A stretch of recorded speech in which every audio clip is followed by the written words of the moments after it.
हालो जी खाना से बोलिए सच्चे दरबार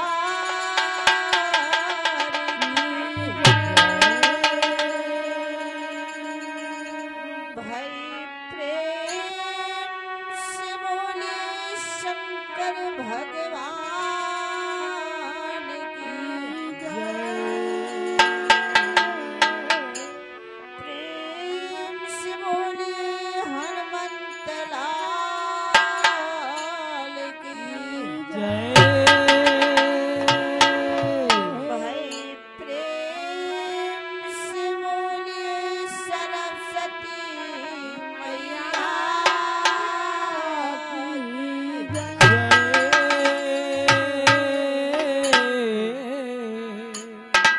भाई प्रेम से बोलिए अपने अपने माता पिता की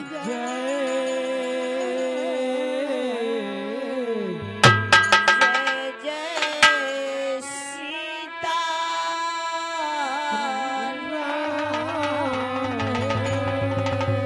प्रेम से बोलिए गुरु महाराज आए प्रभु आनंद दाता ज्ञान हमको दीजिए शीघ्र सारे दुर्गणों से दूर हमको शीघ्र सारे दुर्गणों से दूर हमको कीजिए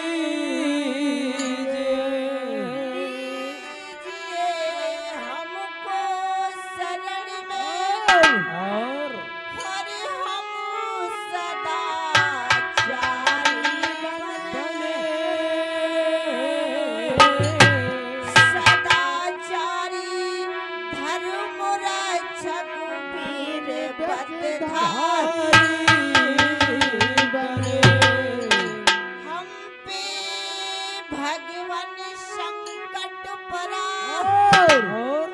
आज संकट हरैया कोई बिन तुम्हारे भगवान मेरी सुध लेवैया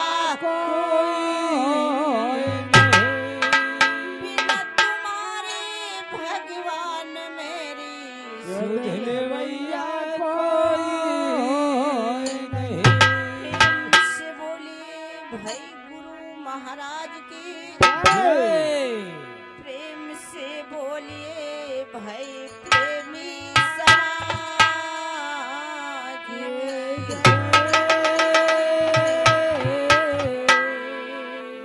जय जय सीता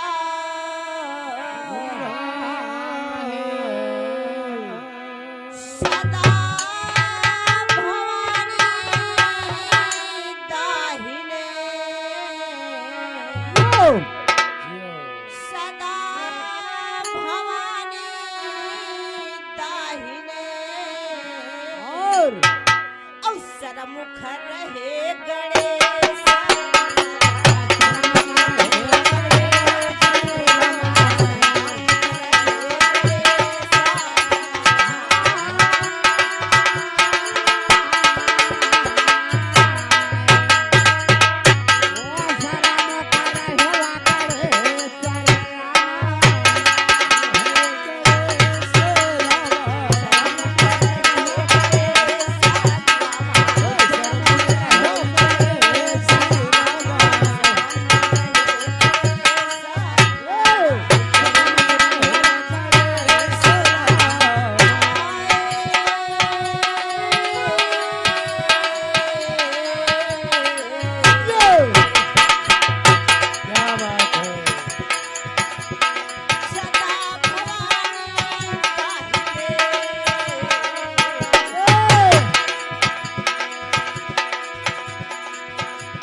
आदरणीय हमारे श्री पृथ्वीपाल चाचा जी जो उरैया के निवासी हैं, 100 रुपए का पुरस्कार महामाई सदावर्ती रे भंडार सच्चे दरबार की। जय हो।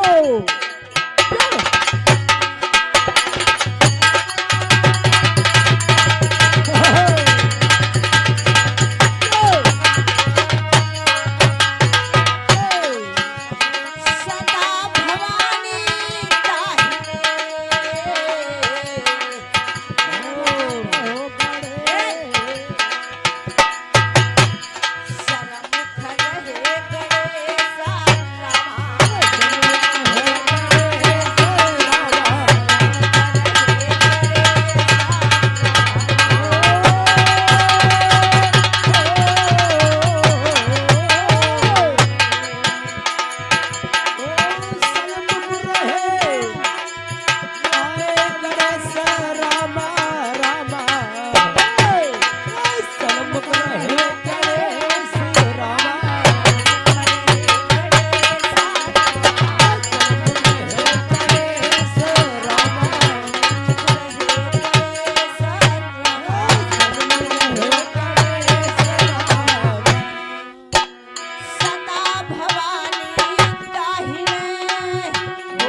देखे रहो बाबू, और थोड़ा बाजा वाली आवाज कम कर दो। हेलो भैया ऑपरेटर बाबू, थोड़ा हारमोनियम वाली आवाज टीम रखो। हेलो। अरे ब्रह्मा विष्णु महेश रामा, क्या बात है। ब्रह्मा विष्णु महेश रामा,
ये आदरणीय हमारे शिखर शिक्षा निकेतन एकेडमी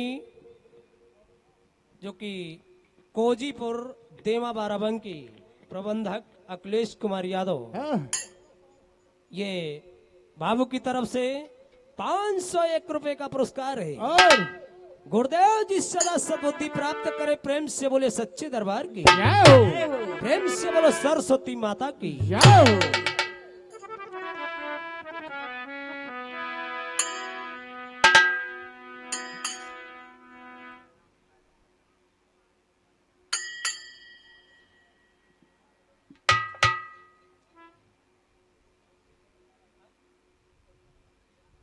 आदरणीय मारे ये बुद्धि दादा जो कंदवारा की तरफ से 51 रुपए का पुरस्कार, महामाई सदा बढ़ती रे भंडार सच्चे दरबार की, जय हो, प्रेम से बोले स्वर्गीय आत्मा की। जय हो।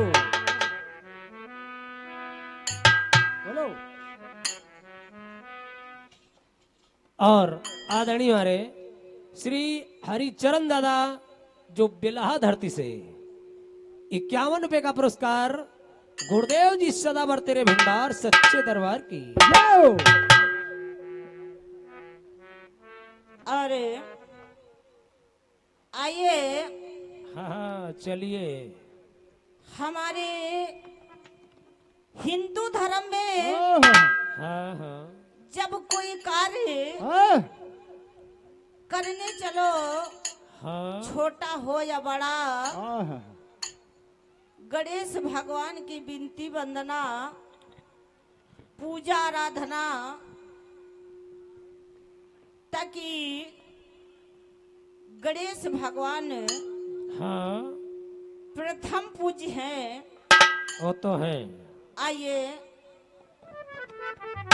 छोटी सी गणेश भगवान से विनती ओ, हो जाए कहा है क्या?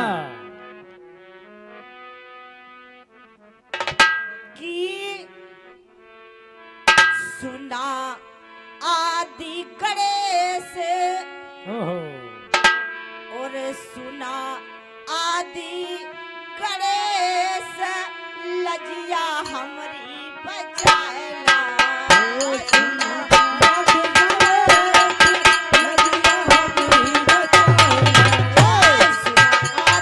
गणेश, लजिया हमरी बचाएला।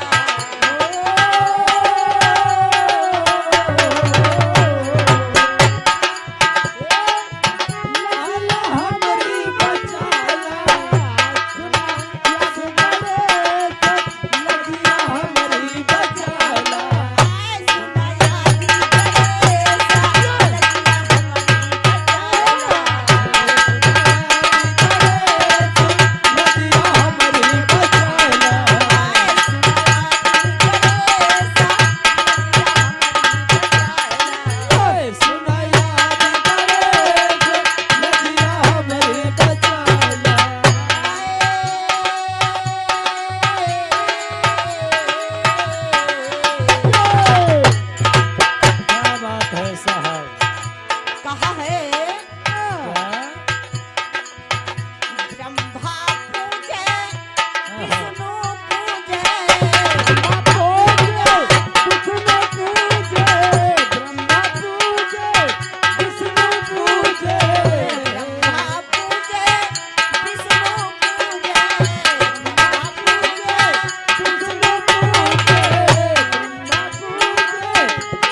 हमरी बचाला सुना आदि गणेश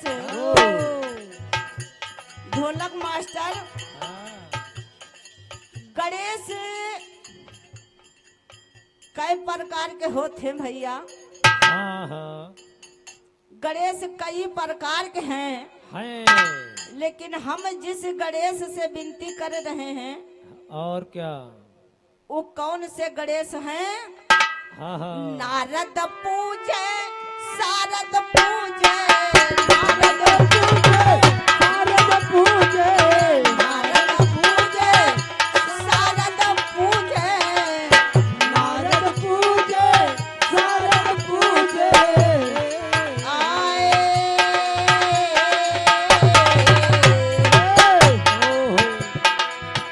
पूजे सची समेता नजिया हमारी बचाला पूजे सती समेत नदिया हमारी बचाला आए पूजे सची समेता नजिया हमारी बचाला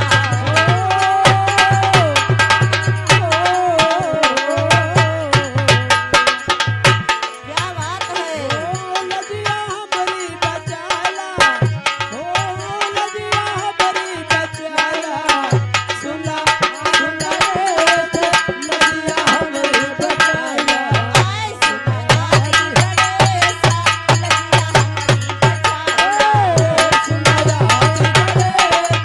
नजिया हमारी बचाला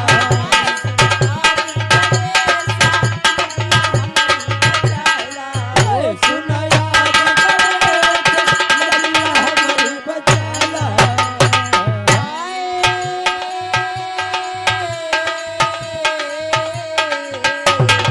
क्या बात है अरे हाँ समय हाँ हाँ हमारी अगली पार्टी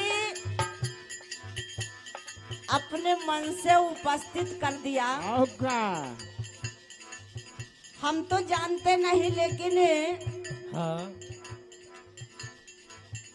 लोग बताया कि 1-1.5 घंटे हो गए लेकिन हमारी पार्टी पहुंचते पहुंचते हाँ समय उपस्थित हो गई ए ठीक है क्या बात है इसी भाव में कहा है नहीं बढ़ा लो आप तो 4 हम मिनट हो बढ़ा सकते पूजी ये तुम हो पूजा हो पूजे तुम हो पूजो हो पूजी तुम हो पूजो हम हो पूजी तुम हो पूजा हम हो पूजे तुम हो पूजो पूजे पूजे गुरु हमेशा लजिया हमारी बचाला मुझे गुरु हमेशा नदिया हमारी बचाला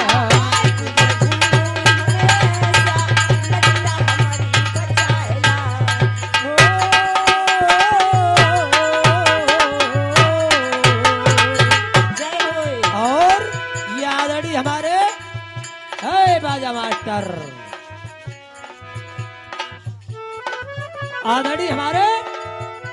आदड़ी हमारे श्री पप्पू बाबू जो बेलहा धरती से ये 501 रुपए का पुरस्कार है महामाई सदावर्ती रे भंडार सच्चे दरबार की जय हो यो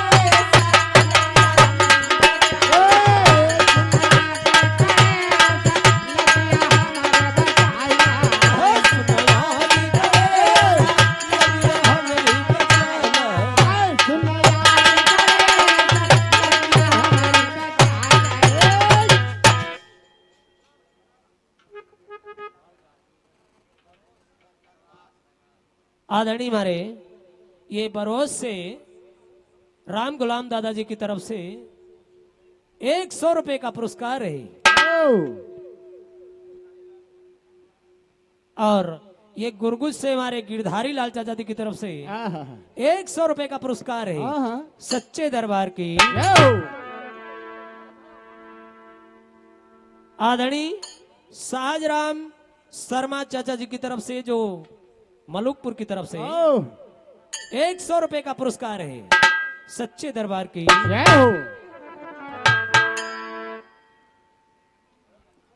आइए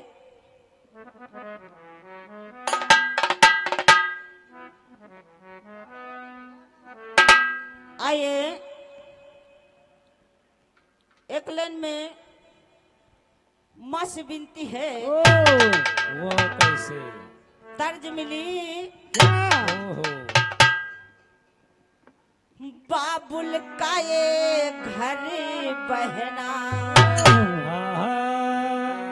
और बाबुल का ये घर बहना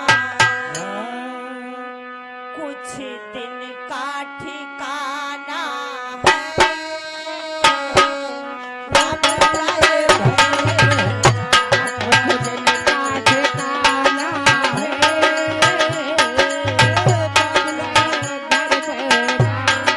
आराम से भैया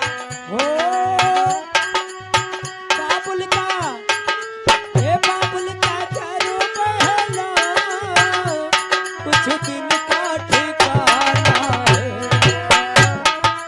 बाबुल का ये घर बहना कुछ दिन का ठिकाना है।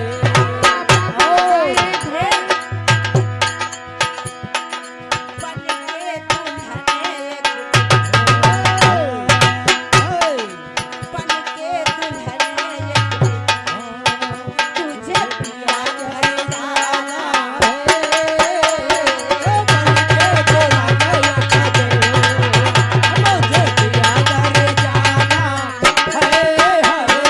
बन के दुल्हने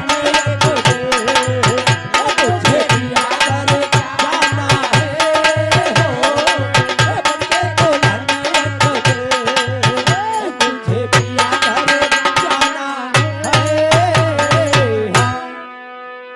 ए भैया ये तो तर्ज मिली मर्ज क्या है? बाबुल का ये घर बहना कुछ दिन का ठिकाना है। बन के दुल्हन एक दिन तुझे पिया घरे जाना है। लेकिन मर्ज कहा है क्या क्या बात है? मैया से बड़ा जग में हाय। और मैया से बड़ा जग में और ये अवतार कहाँ होगा।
कवि ने कई भाव में बताया है और क्या बात है। कि इसको बगिया बताया गया है। हाँ, ए भैया तलिया तलिया जो- बताया गया है। नाना अरे। प्रकार का भाव दिया गया है शरीर के बारे में। और इसे हेलो।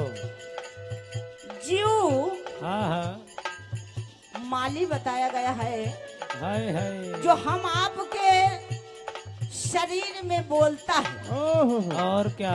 कई भाव में कवि ने लिखा है, हाँ, हाँ हाँ, कहा है क्या मैया इस बगिया की तुम ही ये कमाली हो। ओ भैया एक बगिया के तुम एक मालन हो। डाली डाली की माँ करती रखवारी हो। करती रखवाली हो। डाली डाली की माँ करती रखवाली डाली की माँ करती रखवाली हो। गुल तेरे बिना अरे गुल तेरे बिना मैया हाय। तेरे बिना मैया गुल चार ओहो। तेरे बिना मैया गुलजार कहाँ होता है। गुल तेरे बिना मैया गुलजार कहाँ होता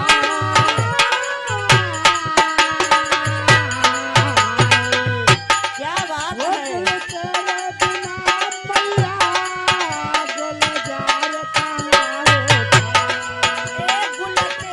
बिना मैया गुलजार कहाँ होता अगर माही नहीं होते।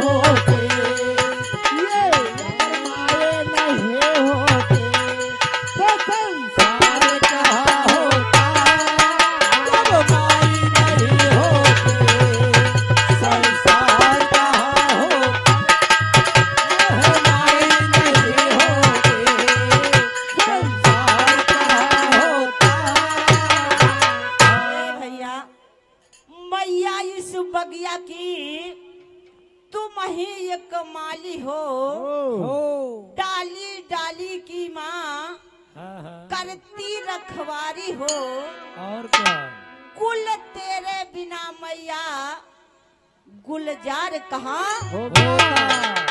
और कवि ने बड़ा प्यारा भाव दिया है, क्या कहा है क्या कहा है? कि मैया इस जीवन की सांसों की डोरी हो।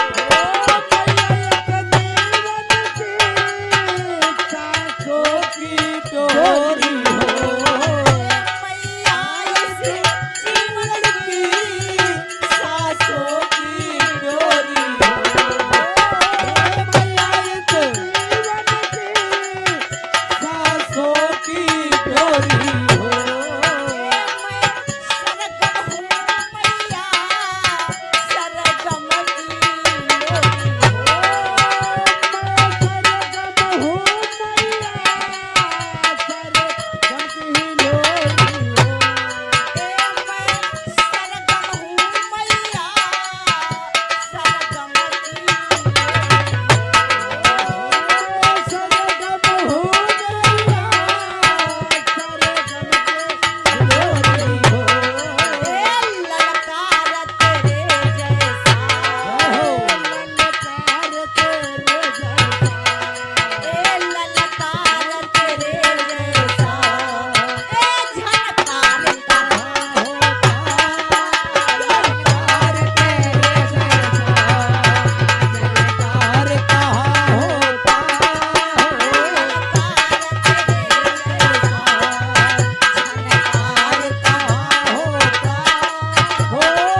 की आहा, सांसों की डोरी हो, हो मैं सरगम हूँ मैया, ओहो सरगम की लोरी हो, हो झनकार तेरे जैसा, झनकार तेरे जैसा ललकार कहाँ। होगा।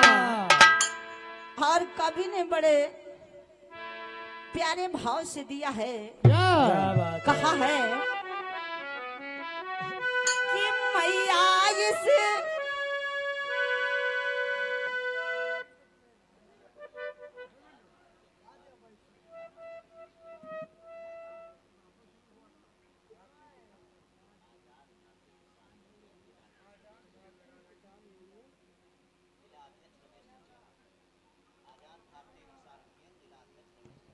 आदरणीय हमारे आजाद भारतीय किसान यूनियन के जिला अध्यक्ष आदरणीय रमेश चंद्र यादव बड़े भैया की तरफ से 501 रुपए का पुरस्कार है। महामाई सरस्वती सदा बढ़ती रहे, ज्ञान का भंडार सच्चे दरबार की। क्या हो और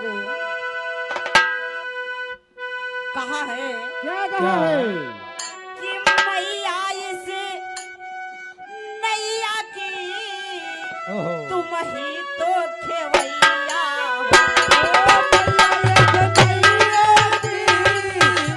वही तो खेवैया हो।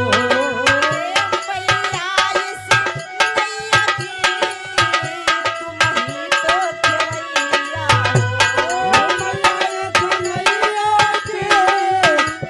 वही तो खेवैया हो। मझधार परी नैया ओहो, पार करैया पार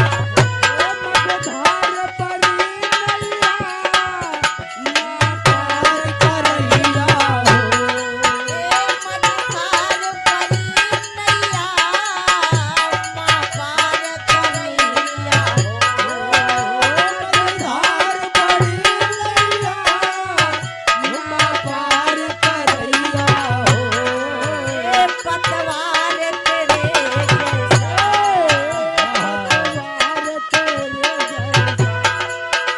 पतवार तेरे जैसा खेवना हर कहाँ होगा पतवार तेरे जैसा खरीदार का होगा हो।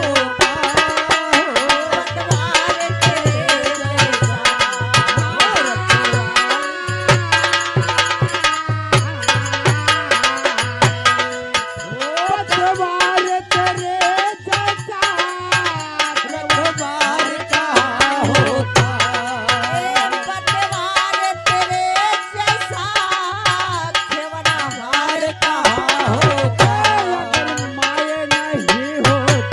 जय होवे संसार का होता माई नहीं संसार का होता माय नहीं होते संसार का होता सच्चे दरबार की हमारे भैया जी इशारा बता रहे हैं कि समय का समातन है, समय का समातन है, हाँ लेकिन चलते चलाते एक लाइन में कहा है क्या कहा है हेलो हेलो कि हमरे और हमरे गुरु का बहारो तर बारा बढ़निया लैके ज्ञान हमारे घरों का बहार होतारा बारा पढ़निया लइके ज्ञान के हमरे गुरु का बहारो तर बारा बढ़निया लैके ज्ञान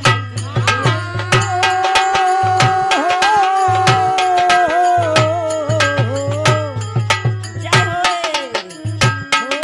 बढ़िया लगे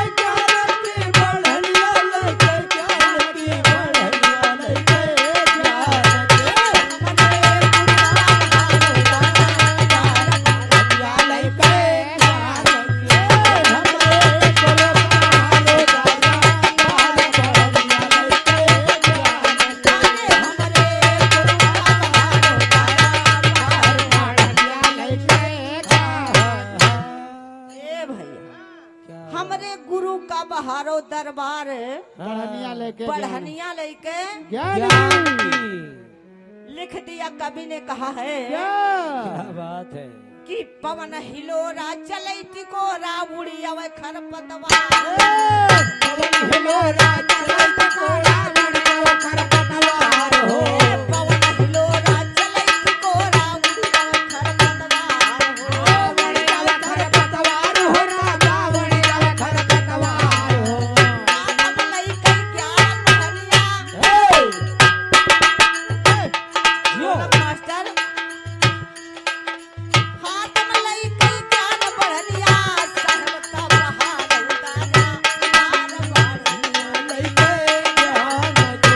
हमरे दुर्गा बहार हो बार बढ़िया लइके ज्ञान आए हमरे गुरु का बहार उतारे बार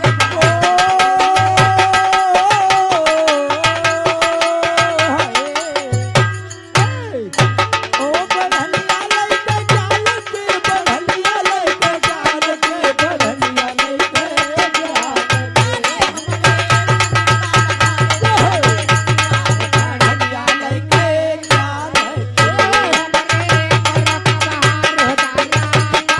बढ़निया लइके ज्ञान के। ओ हमरे गुरु बहार उतारा, बार बढ़निया लइके ज्ञान। ए भैया क्या बात है। और कवि ने बड़े प्यारे भाव में लिखा है क्या लिख दिया। कहा है क्या कहा है कि हमारे गुरु के महल बने हैं ये कई सदर मुहार हमरे मरा के सदर बने है कैसे कर मुहार हो हमारे गुरु के महल बने हैं ये कई सदर मुहार ओ आए कैसे कर मुहार हो रामाए कैसे कर मुहार हो 32 जोड़ी लगे के माला और का 32 जोड़ी लगे के माला वही माँ बनी चौकी तार बढ़निया लइके ज्ञान के। हमरे दुर्गा बहार हो बार बढ़िया लइके ज्ञान के आए हमारे गुरु का बहार उतारे बार बढ़निया बढ़निया लइके ज्ञान के, बढ़निया लइके ज्ञान के, बढ़निया लइके ज्ञान के। अरे हमारे गुरु का बहार उतारा, बार बढ़निया लइके ज्ञान के। अरे हमारे गुरु का बहार उतारे बढ़निया लइके ज्ञान के। हमरे गुरु बहार उतारा, बार बढ़निया लइके ज्ञान के।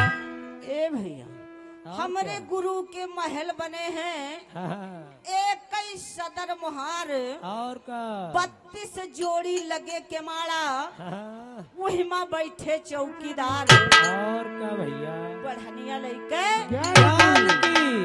और लिख दिया कवि ने कहा है क्या कह दिया। कि हमारे गुरु के छप्पर पुराने क्वारई बेसुमार हमरे गुरु के खबर पुराने पाई में सुमार हो।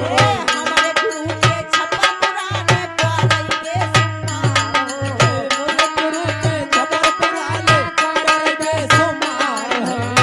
भैया और क्वारन के गिनती लगाना है हाँ, हमारे गुरु के छप्पर पुराने क्वारई बेसुमार हो हमरे के सुमार है भैया, पाई में सुमार हो। टिकुल चिड़ैया झोंझ लगाए और का ए भैया टिकुल चिड़ैया झोंझ लगाए उस में है तारा पीला शेर बढ़निया लइके ज्ञान हमरे दुर्गा बहार उतारा,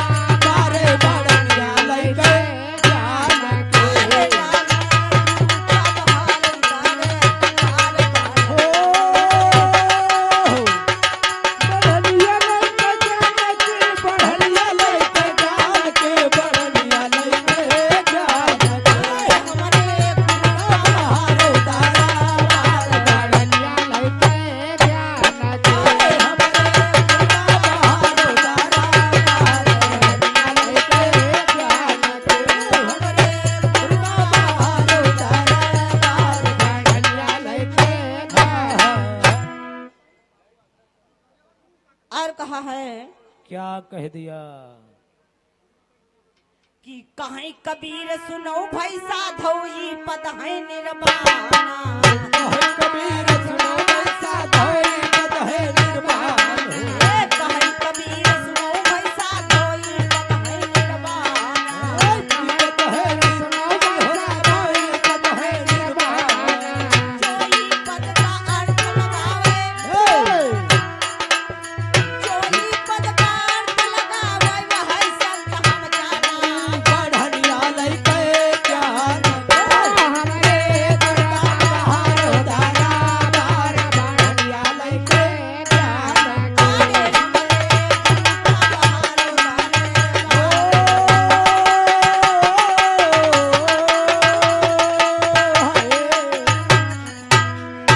ओ बढ़निया लइके ज्ञान की बढ़निया लइके ज्ञान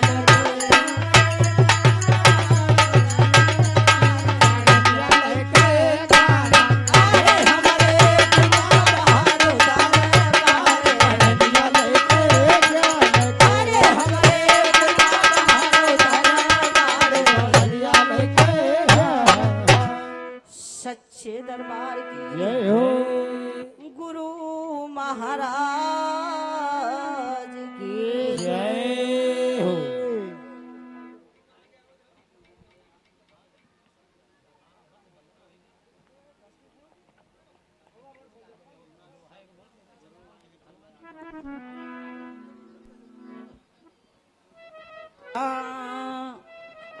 समरिया मोरा भोल योगिया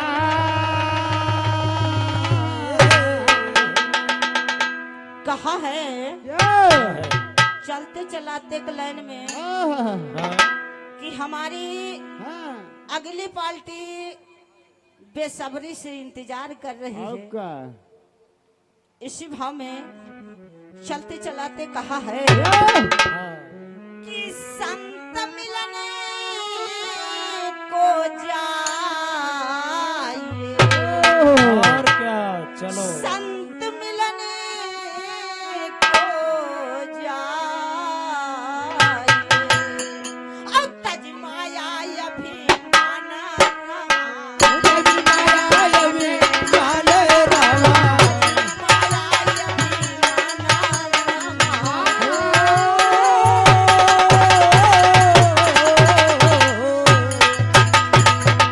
जय होए।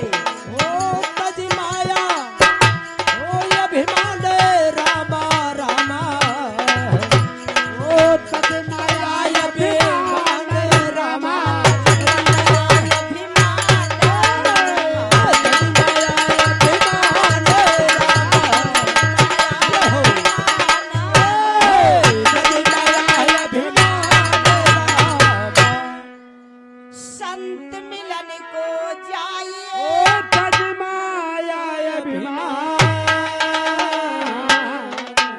और जो जो पग आगे क्या बात है? ए भैया हाँ। और जो जो पग और आगे पर आओ। कोठिन यज्ञ समाना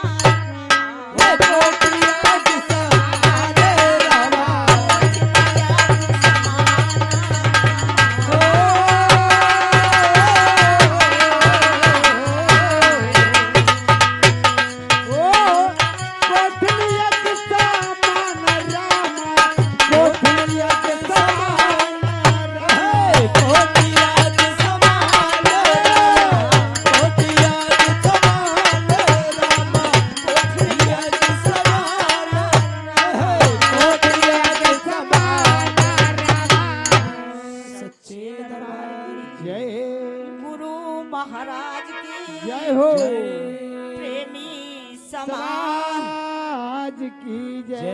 प्रेम से बोलिए सहयोगी मंडल की जय हो।